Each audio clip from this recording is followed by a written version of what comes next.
UBC 2020 총선 특집 울산의 미래를 듣는다 보내드립니다.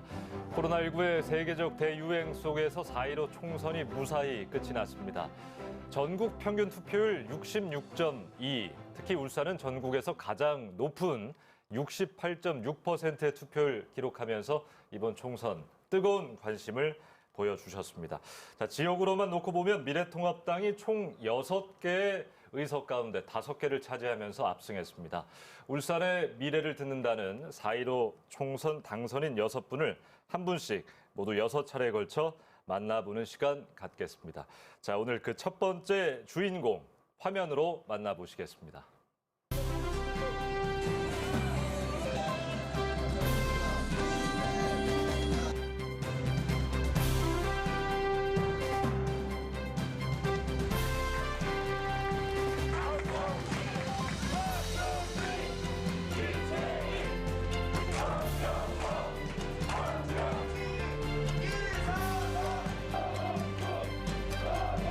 문재인 대통령하고 맞짱을 떠가지고 완전히 그냥 단발하는 데 가지고 나라의 경제 정책을 바꿔내겠습니다. 네, 2020 UBC 총선 특집 오늘 첫 번째 만날 분은요. 남구을 미래통합당 김기현 당선인입니다. 어서 오십시오. 반갑습니다. 네, 반갑습니다.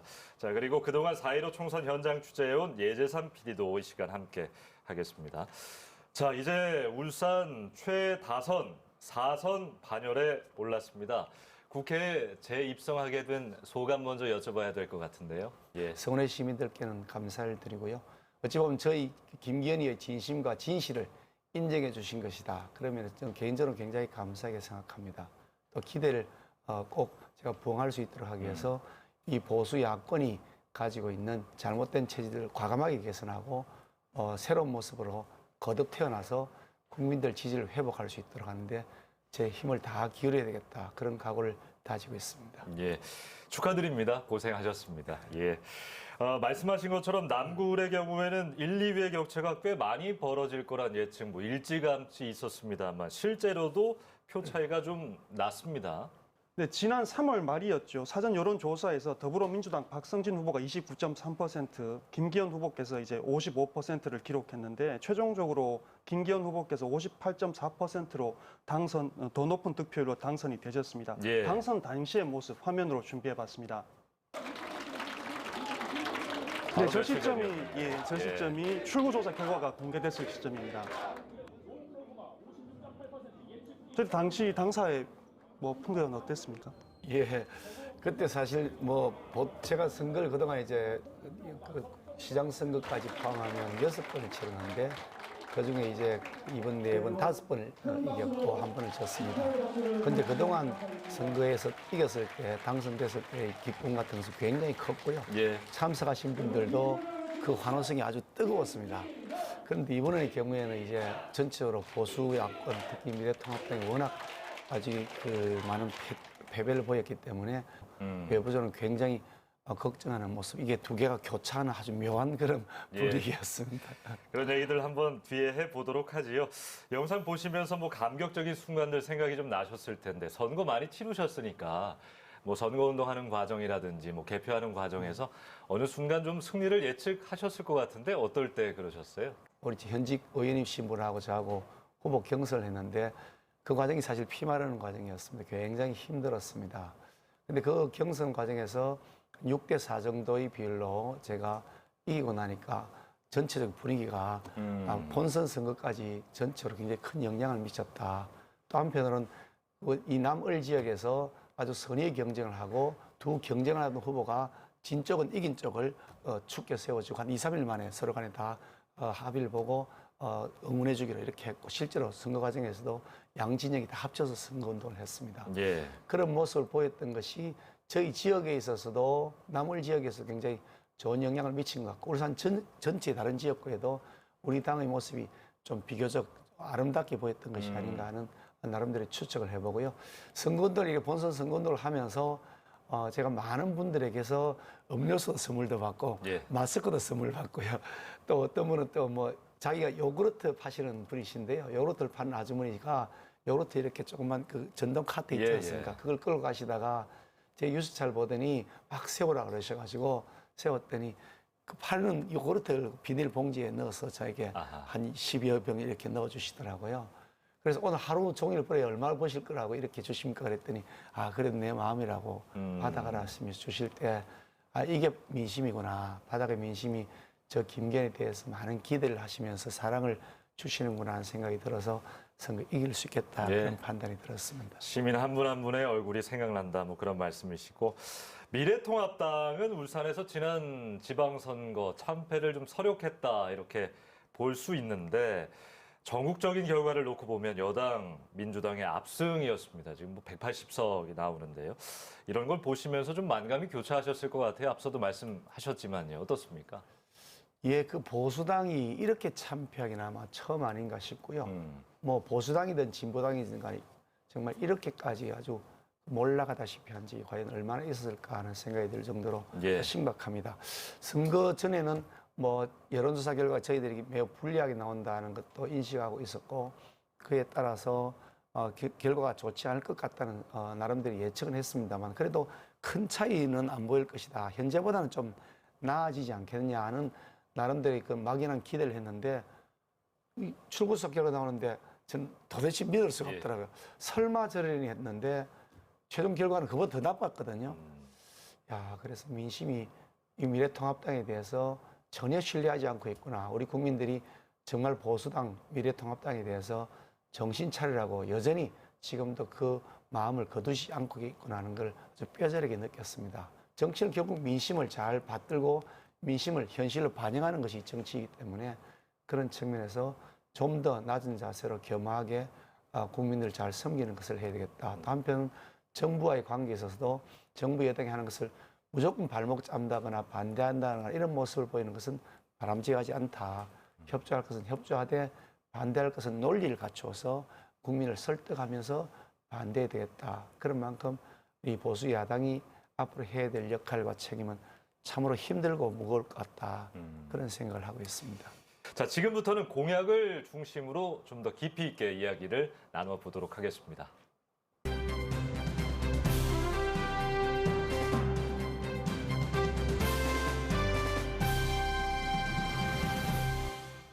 이번 총선 대한민국을 바꾸는 그런 총선 선거였습니다. 또 한 번의 역사가 되는 선거였다 볼 수 있는데요. 지금부터는 당선인의 공약을 중심으로 시민들에게 어떤 약속을 했는지 또 선거 과정에서의 여러 상황들 중심으로 이야기를 해보도록 하겠습니다. 사실 뭐 김기현 당선인 하면 청와대 하명 수사 논란의 당사자입니다. 일명 울산 사건과 관련이 깊은데요. 이번 선거 출마 결심하는데 영향을 좀 미쳤다고 볼 수 있을까요? 예, 뭐 물론 직접적인 영향을 미쳤습니다. 예. 이제 보통 요즘 예전에 그 청와대 하명수사 사건 그러고 요즘 울산 사건 그러는데 예. 저는 그 울산 사건이라고 명명해서는 안 된다고 생각합니다. 울산이 명예에 관한 것이어서 울산이 무슨 나쁜 짓을 한 것처럼 이렇게 보여진단 말이죠. 예. 그건 아니고요. 울산에서 이루어진 뭐 장소가 울산이었다는 것일 뿐이지 그 사건의 주체는 청와대이기 때문에 청와대 하명수사 의혹 사건 사실은 지금 기소가 되어 있으니 의혹 사건이라고 하기도 어렵고 그냥 하명수사 사건 이렇게 하는 것이 저는 맞다고 생각하는데 어떻든 이 청와대 하명수사 선거 개입 사건은 대한민국 헌정 역사상 정말 있어서도 안 되고 있을 수도 없는 일이라고 봅니다. 3.15 부정선거 이후로 어찌 보면 가장 추악한 선거범죄다. 저는 그 확신을 지금도 가지고 있습니다. 그래서 제가 어떤 분들은 그런 말씀을 주셨습니다. 울산 시정이 어렵고 또 예전 제가 시장할 때는 전국 시도지사 중에 1등을 주로 했으니까 지금 현 시장하고 비교해서 당신이 일 더 잘할 수 있지 않겠느냐. 그러니까 당신이 다음에 울산 시정을 좀 맡아달라는 분들도 많이 계셨는데 저는 어떤 생각이 들었냐면 앞으로 다가오는 2년 후에 울산시가 과연 살아남을 수 있을까? 울산시가 독립된 주체가 아니라 대한민국의 종속된 주체인데 이 종속된 변수 입장에서 대한민국의 경제가 무너지고 대한민국의 헌정 질서가 무너지는데 울산만 독야청청 살아남을 수 있을까? 저는 그것이 불가능하다고 판단했습니다. 그래서 다시 대한민국의 경제를 일으키고 대한민국이 다시 이 일자리가 넘쳐나는 사회로 돌아가도록 하고 헌정 질서의 이런 파괴에 대해서는 절대로 용납해서는 안 된다. 그런 차원에서 청와대의 선거 개입에 대해서는 엄벌하겠다는 그런 법률도 만들어야 된다. 그런 차원에서 국회로 내가 진출해서 대한민국의 기초를 다시 정상화시켜야 되겠다. 그렇게 결심해서 총선에 출마를 했던 것입니다. 예. 자, 이번 선거를 좀 보면 준연동형 비례대표제가 처음 실시가 됐습니다. 논란도 꽤 많았었는데요. 예, PD. 네, 이번에 이제 달라진 선거법 중에 하나가 준연동형 비례대표제인데요. 예. 이제 소수 정당들의 국회 진출을 이제 늘리기 위해서 이제 정당 득표율에 연동을 해서 준연동형 비례대표제가 도입됐죠. 하지만 이제 거대 정당들이 이제 비례위성 정당들을 이제 내세우면서 이 취지가 무색해졌다는 비난이 있었습니다. 그렇습니다. 결과 보셔서 알겠지만 뭐 소수당 좀 많이 국회에 들어오게 하자는 취지였지만 전혀 안 보였거든요. 당선인도 선거법 개정 관련해서도 분명 생각 갖고 계실 것 같아요. 네, 그것도 예. 사실 제 선거 공약에 담아놨는데요. 그 개정 취지가 이 소수당이 뭐 이 많이 들어오게 하자 이런 취지였다고 이제 보통 이해를 하고 있고 언론에서 그렇게 예. 정부에서 그렇게 공부하고 있는데 저는 그렇게 생각하지 않습니다. 어, 원래 그 외견상 보이는 취지를 그렇다고 설명했을 뿐이지 그 속내는 자신들의 권력을 강화하기 위해서 자신들이 위성 정당을 만들겠다는 취지였다고 저는 생각합니다. 그게 예. 왜냐하면 결과적으로 그렇게 나타났습니다. 자신들이 만약 군소정당, 소수정당을 배려하기 위한 차원이었다고 한다면 자기들이 그 위성정당을 만들면 안 되죠. 위성정당 절대로 만들지 않겠다고 아주 여러 차례 공을 했지 않습니까? 뭐 예. 여당의 대표도 그랬고 원내대표도 그랬고 절대로 안 만든다고 철석같이 약속해 놔놓고 나중에 살짝 만들었단 말이죠. 예. 그리고 또 제2위성정당이 하나 생기니까 제2위성정당 우리 위성정당 아닙니다라고 막 선전하면서 자기들 공동 퍼포먼스까지 했습니다. 뭐 몇 번 찍고 그래 같이 투표함에 넣는 심지어 뭐 순회 버스도 같이 만들어 가겠다 그래서 선관위 지적도 받고도 했는데요. 처음부터 저는 계획되었다고 봅니다. 이렇게 해서 꼼수로 나중에 자신들이 권력을 더 연구하기 위해서 만들었던 제도고 그 꼼수에 그 뭐 정의당과 같은 일부 뭐 4+1이라고 했나요? 뭐 그 희한한 뭐 여야 협의체를 만들었는데 예. 그 사람들이 속은 것이라고 저는 생각을 하고요.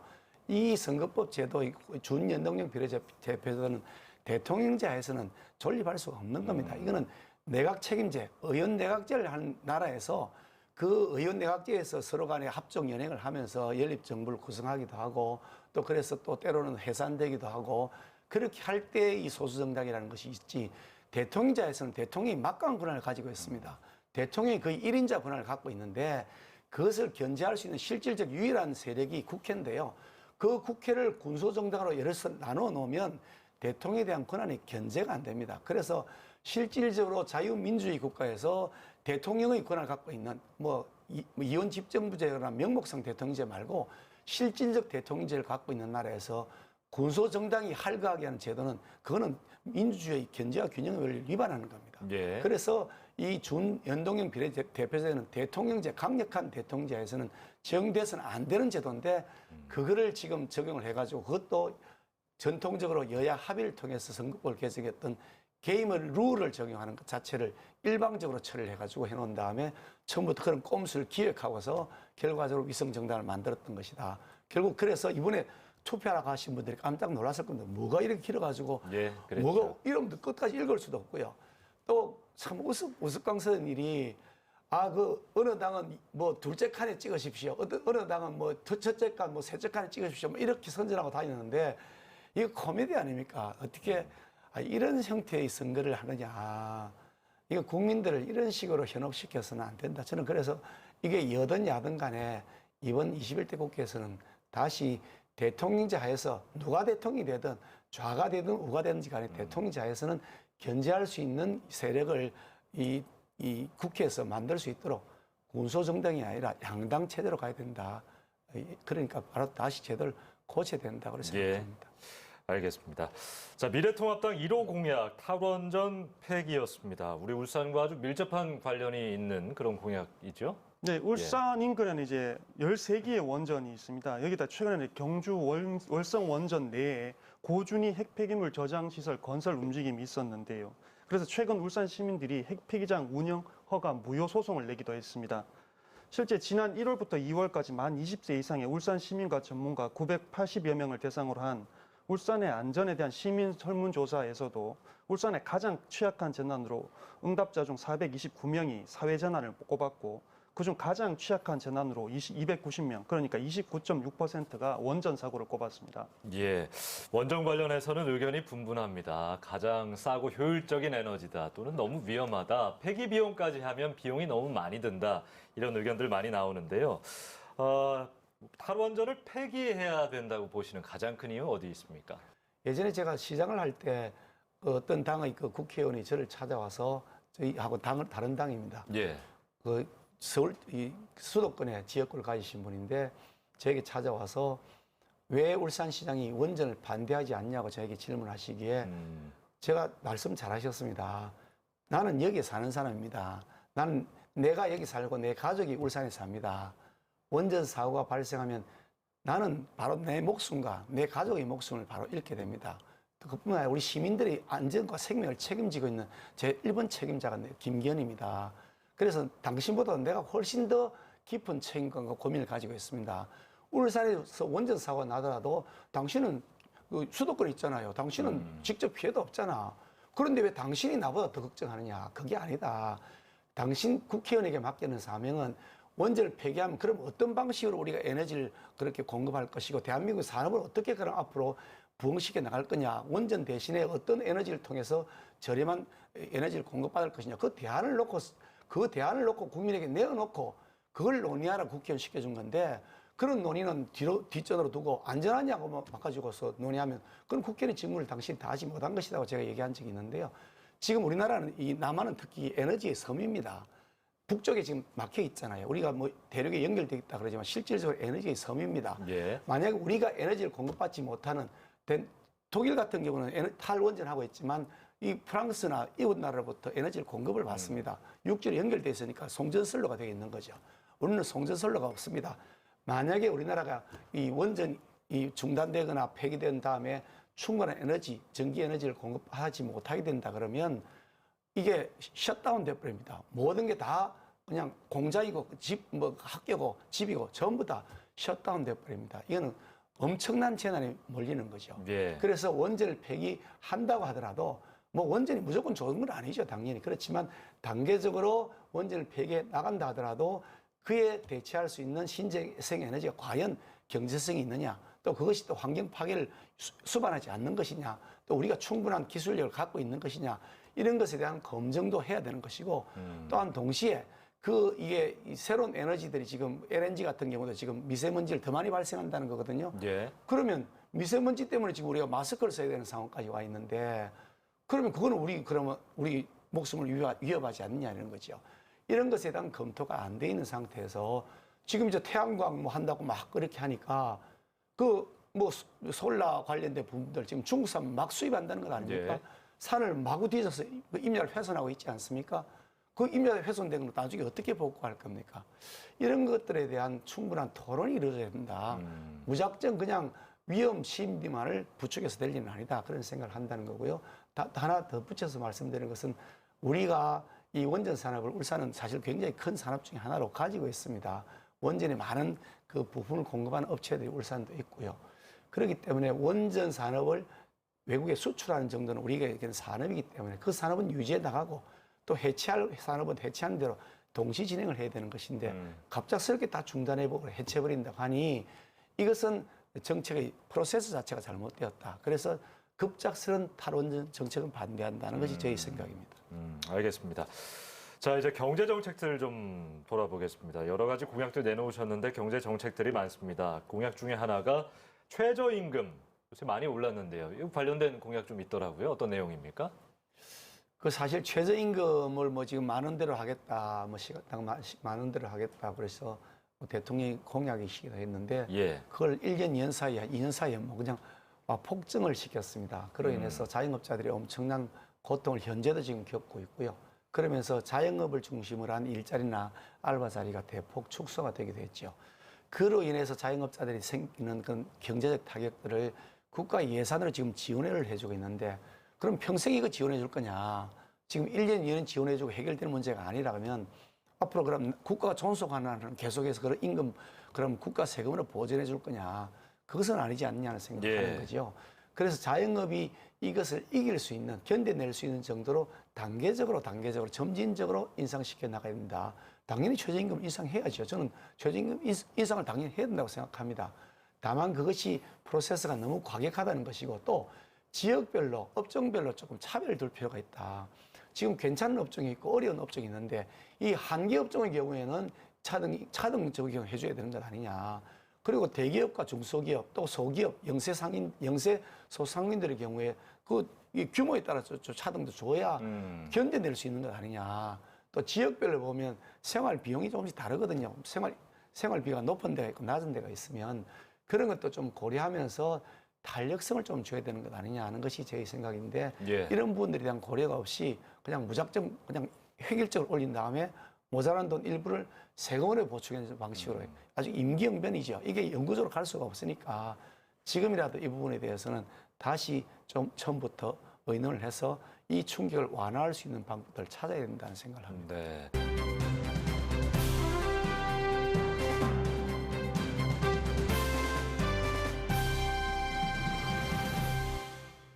네, UBC 2020 총선 특집 울산의 미래를 듣는다. 이제는 좀 더 지역 문제로 이야기를 좁혀보겠습니다.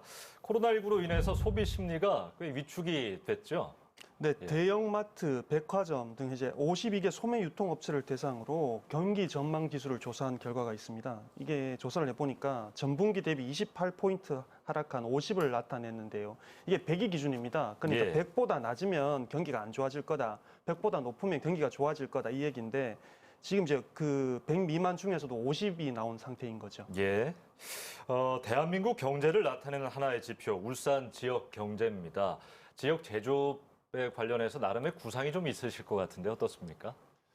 예, 제가 시장 시절부터 계속해서 울산의 기존 제조업을 새롭게 르네상스라고 붙였습니다만 예. 새롭게 좀 부흥을 시키자 하는 그런 계획을 세워서 기존 우리 3대 주력 산업들을 부가가치를 높이고 그 소재를 새로운 신소재를 개발해내고 부품을 좀 경량화 가볍게 하는 거죠. 경량화하고 또 부품의 조립 과정들을 좀 더 혁신해서 비용을 줄이자 이런 여러 가지 제안들을 하고 또 그에 대한 정책을 추진해 왔는데요. 예. 자동차, 조선, 석유화학 이 기존 3대 산업 우리가 절대 포기할 수 있는 산업이 아니기 때문에 당연히 이것들을 좀 더 부가가치를 높이는 고부가가치화하는 일들을 계속 해야 된다.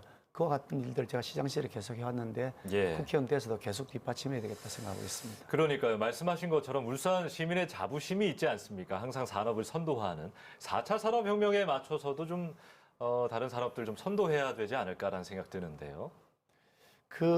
기존 산업을 고도화하는 것으로는 한계가 있습니다. 왜냐하면 이제 흔히 말하는 4차 산업혁명 시대로 들어가면서 우리가 가지고 있는 전통 산업만으로는 이제 먹고 살기 어려워진 거죠. 예. 그래서 4차 산업혁명 선도 도시를 만들어 보겠다 하는 것이 저희 시장 시절부터의 계획이었고 또 그래서 그런 일들을 계속 해왔습니다. 가령 3D 프린팅 산업에 진출하겠다거나 또 그 게놈 산업에 진출해서 바이오 메디칼 산업을 해보겠다거나 바이오 화학 산업을 해보겠다거나 그리고 그 2차 전지 산업 이런 것들에 진출하겠다는 거나 하면서 예. 기존 산업 우리가 완전히 새로운 신수종 산업을 하기는 어렵다 하더라도 기존 산업과 신수종 산업을 연결하는 브릿지 역할을 하는 사업들은 우리가 얼마든지 경쟁력이 있으니까 기존 제조업을 갖고 있어서 그런 부분들에 대해서 많이 그동안 그 R&D 센터 같은 것들 많이 제가 유치를 하고 확충을 했습니다.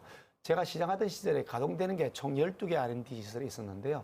제가 시장하던 4년 임기 내에 17개를 열어가지고 17개를 이제 제 시장 임기 중에 일부는 가동이 되었고 그 나머지는 이제 그 후에 가동이 되었습니다만 예. 12개인 것을 29개로 늘어났거든요.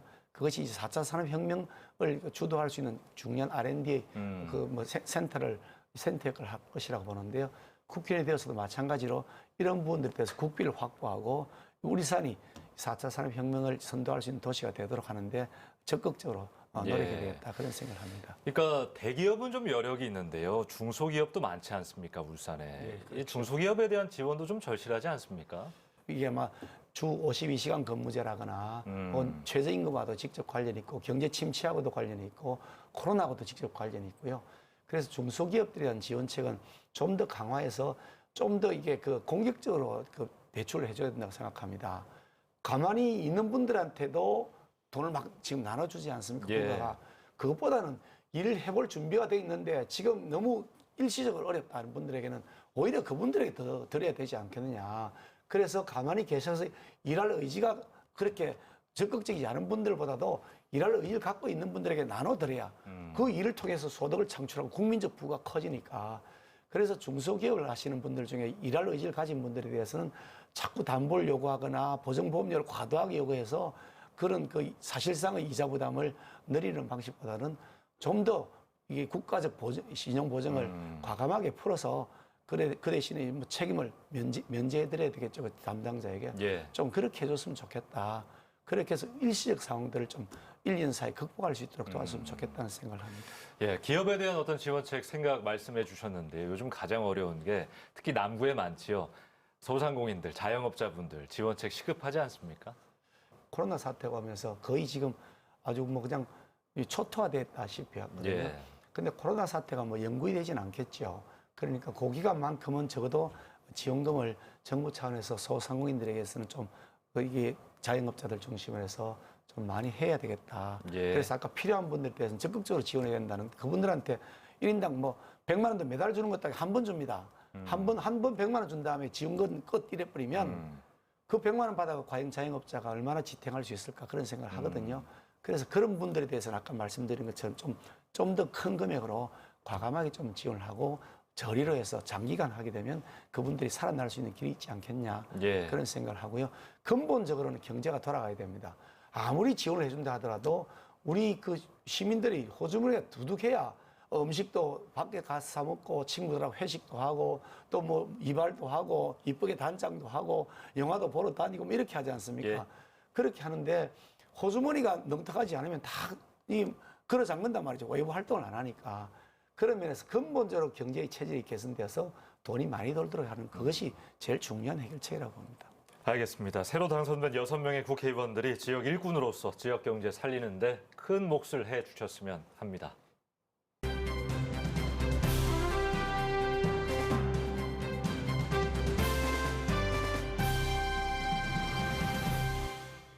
네, UBC 울산방송 2020 총선 특집 울산의 미래를 듣는다. 계속해서 지역 공약을 좀 들어보도록 하겠습니다. 전에 저와 인터뷰할 때 그런 말씀하셨잖아요. 그 기웃거리지 않고 내 정치적 고향에서 한번 도전을 더 한다. 그 현역 의원과 경선하는 것도 부담이셨을 텐데 어떻게 이렇게 정하셨습니다. 배경은 무엇입니까? 사실 제가 남월지에서 국회의원을 했습니다만 예. 제가 그 자리를 비운 지 6년이 지난 시점이었거든요. 그리고 이제 다른 분이 이제 국회의원을 하고 계신 시점이었고 또 그분도 정치적 경력이 막강하신 분입니다. 그래서 제가 아마 경선을 하면 이게 어려울 것이라는 전망들을 주변에서 많이 하셨는데 그래서 제가 다른 구로 갈 것이다 이런 전망도 있었고 그래서 여기저기서 오느니 가느니 뭐 예, 말이 많았습니다. 있었는데 여러 가지 사실 의견을 많이 듣고 고민을 했습니다만 어떤 그 결과가 나든 제가 이기든 지든 간에 명분 있는 선거를 해야 된다. 내가 조금 당선되기 어렵다는 경선을 통과하기 어렵다는 사유로 해가지고 다른 지역으로 가서 기웃거리는 모습을 하는 것은 그건 정정당당하지 못한 모습이다. 제가 지더라도 깨끗하게 승부하고 예. 그 대신 명분이 있는 승부를 해야 된다는 생각을 해서 제 원래 정치적 고향에서 굉장히 버거운 싸움일 것이라고 예상했습니다만 그렇게 해서 출마하겠다고 결심을 했던 것이고요. 참 지금 현재 국회의원 하시고 좌우 경선에 대상했던 분도 참 훌륭한 분이신데 예. 앞으로도 울산이 소중한 자산이 될 것이라고 생각해서 잘 모시고 의견을 잘 경청하면서 그 경험을 녹여서 우리 울산 발전에 이바지할 수 있도록 그렇게 하겠습니다. 예. 자, 남갑, 남을 이렇게 남인 선거구 체제는 17대 총선 때부터 도입이 됐는데요. 이제 주요 현안들을 좀 살펴보려고 합니다. 나물에는 화학단지가 꽤 많이 포함이 돼 있습니다. 네, 야암, 장생포동, 서남동 등 공단 지역이 남구에 상당히 많이 포함되어 있습니다. 그런 예. 반면에 이제 주거 환경이 많이 개선돼야 되는 지역도 포함되어 있고요. 그래서 어떻게 보면 한편으로는 발전 가능성이 큰 지역이기도 합니다. 남구, 을 지역의 주요 현안들 화면으로 정리해봤습니다. 김기현 당선자의 남구, 을 지역구는 중심 상업지구인 삼산과 달동, 그리고 공단 지역인 야음, 장승포동과 서남동, 주거 지역인 수암동과 대현동을 포함합니다. 달동과 삼산동은 상권 침체 속에 고질적인 주차 문제와 교통난이 있고 공단 지역과 인접 지역은 환경 개선에 대한 목소리가 커지고 있습니다. 특히 동해 남부성 가운데 부산 울산 구간 65.7km의 단선을 곡선화하는 사업이 내년에 완공될 예정인데 이 과정에서 태화강역 주변 역세권이 어떻게 변모할지 큰 관심을 모으고 있습니다. 그야말로 동해남부선 다니던 길이 바뀌고 철도 교통망에서도 변화가 예고되고 있는데요. 어떤 청사진 좀 그려볼 수 있을까요? 우리 태화강역이 사실은 이제 울산의 중심하고는 가장 가까이 있는 우리 철도역인데 예. KTX역이 이제 저기 좀 외곽 지역으로 서부 쪽으로 치우쳐 있다 보니까 KTX역을 이용하는데 매우 어려움이 있습니다. 대중교통도 접근성이 떨어지고 또 도심지하고 떨어져 있다 보니까 시간이 많이 걸려서 예. KTX를 이용하는 분들이 많은 불편을 겪고 있습니다. 그래서 이 태화강역을 중심으로 해서 바로 KTX를 탈 수 있게 하는 그런 방식이 꼭 필요하다고 생각하는데 지금 부산에서부터 시작해서 울산을 거쳐서 경주 포항으로 연결되는 동해남부선의 복선 전철화 사업이 거의 굉장히 많이 진행이 돼서 곧 이제 한 1, 2년 사이에 마무리될 것이라고 보는데요. 예. 이 복선 전철화 사업을 하면서 거의 곡선 부분을 많이 직선화시켰습니다. 그러면서 거기에 준특급이라고 해서 시속 한 180 정도는 대략 날 것이라고 보는데 그 정도 될 수 있는 이 준고속이랄까요? 준고속 열차를 ITX라고 하는 것 같습니다만 그걸 이제 진행을 예. 거기다가 운행을 하게 하려 합니다. 그래 되면 태화강역에서 신경주역에 가서 거기서 KTX 갈아탈 수도 있고요. 그걸 바로 타고 서울로 갈 수도 있게 되는데 여기 좀 더 빠른 속도가 날 수 있도록 하는 기술적 검토가 필요하긴 하겠습니다만 일단 여기 태화강역에서 출발해서 신경주로 갈 수 있다 그러면 도심지에서 좀 더 편리하게 KTX를 이용할 수 있을 것 같아 보이고요. 또 태화강역 앞에 있는 그 광장이 있는데 예. 이 광장이 사실 무용지물로 버려져 있습니다. 거기에서 뭐 광장이 있는 줄도 모르는 시민들이 많이 계시는데 제가 시장을 하고 있을 때 그래서 사실 이 광장을 이용하자는 계획을 세웠습니다. 이 철도 담당하는 시설공단이나 철도공사에서는 태화강역이 현재 있는 건물 그대로를 두려고 하는 거예요. 국토부에서도 그걸 새로 짓지 않고 있는 그대로만 가지고 그냥 사용하겠다 그래서 제가 절대 반대를 했거든요. 예. 안 된다. 이게 무슨 꼴이냐. 시골에 있는 조그만 역이냐. 여기가 중심역이 된다. 그래서 강력하게 주장을 해서 그래서 굉장히 오랫동안에 이게 서로 간에 밀고 당기를 하고 끝에 새로 짓기로 했습니다. 짓는데 건물만 새로 짓는 것이 아니고 거기에다가 일종의 회의실 같은 것도 넣고 시민들의 휴식 공간도 넣고 문화 공간도 넣기로 그렇게 합의를 보고서 그 이제 돈은 이제 전부 다 국가가 돈이 됩니다만은 그렇게 넣으면서 그 광장을 활용해서 시민들의 또 플라자 같은 형태로 하자. 그러면 태화강역이 이용객도 늘어나고 시민들의 편의도 높아지지만 남구에서 굉장히 중요한 그런 어떤 플라자 광장 역할을 할 것이다. 그런 생각을 합니다. 그러면 태화강역을 중심으로 해서 좀 더 우리 남구가 발전할 수 있는 센터가 될 것이다. 그런 계획을 가지고서 태화강역을 좀 더 제가 개발해 보겠다. 그런 계획을 말씀드렸던 겁니다.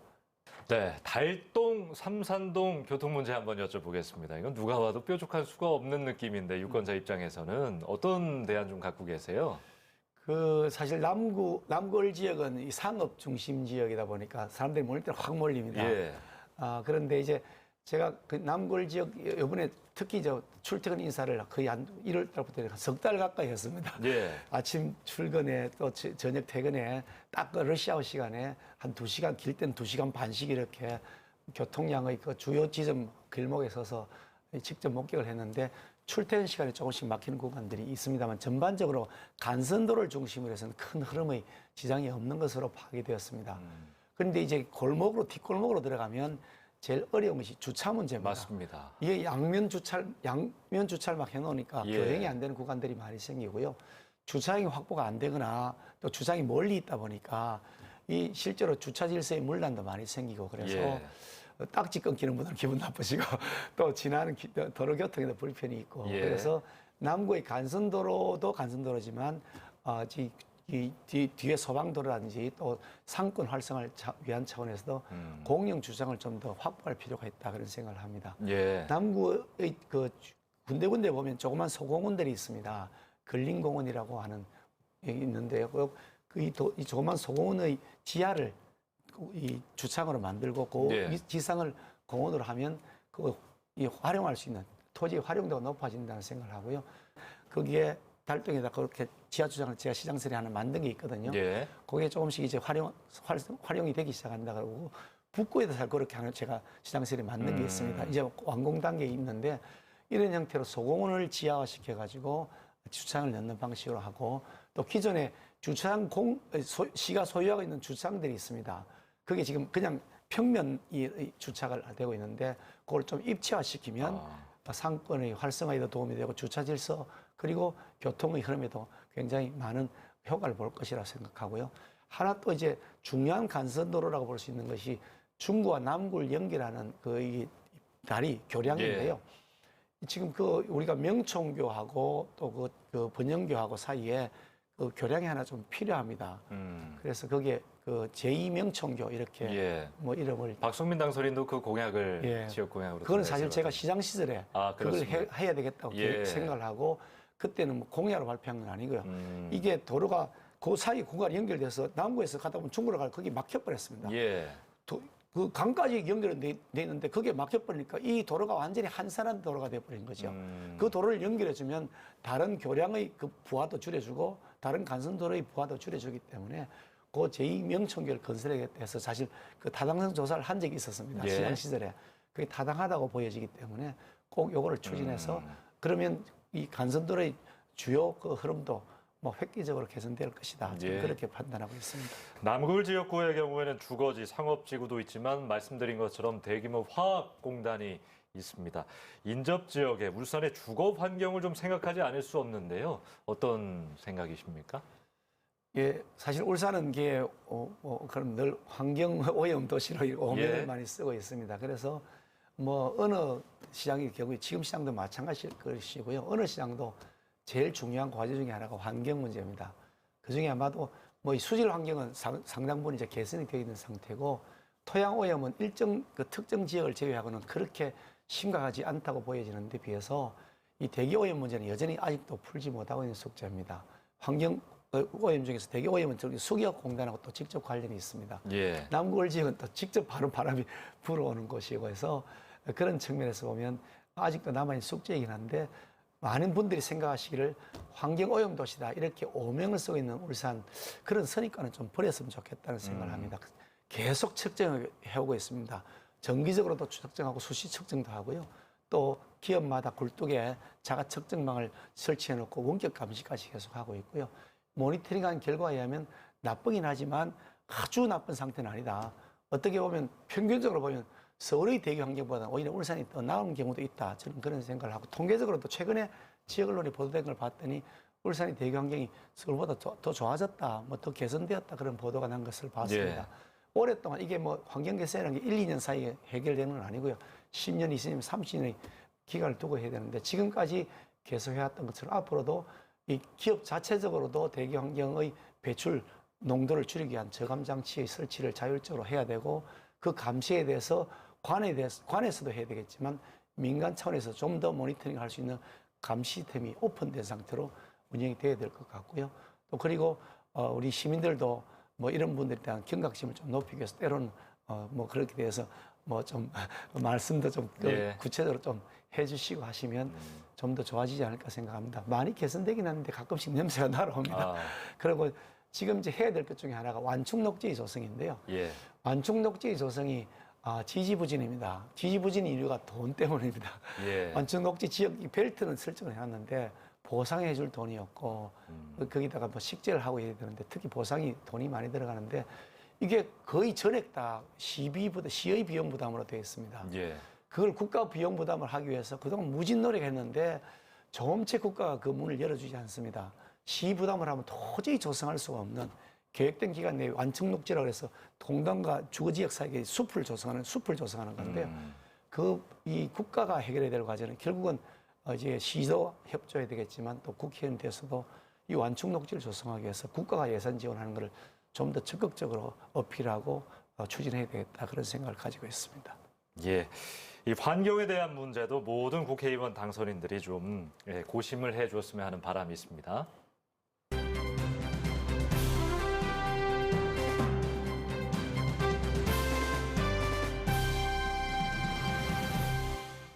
자, 이렇게 해서 4.15 총선 남구을에 당선된 김기현 당선인 공약을 중심으로 이야기를 나눠봤는데요. 자, 향후 의정 활동에 뭐 각오랄까요? 계획이 있으시면 여쭤보겠습니다. 정말 저 김기현의 진심을 인정해 주시고 저를 압도적인 차이로 이렇게 성원해 주신 시민 여러분들께 머리 숙여 감사를 드립니다. 아마 제가 울산 경제 살리겠다, 울산 출신의 큰 정치를 하겠다 그렇게 말씀드리는데 그 약속을 꼭 지켜야 된다 하는 의미의 그런 그 성원이 아닐까 생각을 합니다. 제일 먼저 첫 번째 과제는 울산 경제 살리는 겁니다. 지금 당장 먹고 사는 문제가 매우 시급하고 다른 어느 도시보다 울산은 더 시급합니다. 그래서 울산의 일자리를 만들고 다시 경제가 돌아가게 하는데 저희 전력을 최우선적으로 쏟을 것이고요. 또 하나는 이 건전한 보수, 합리적 보수 세력을 재건하는 과제입니다.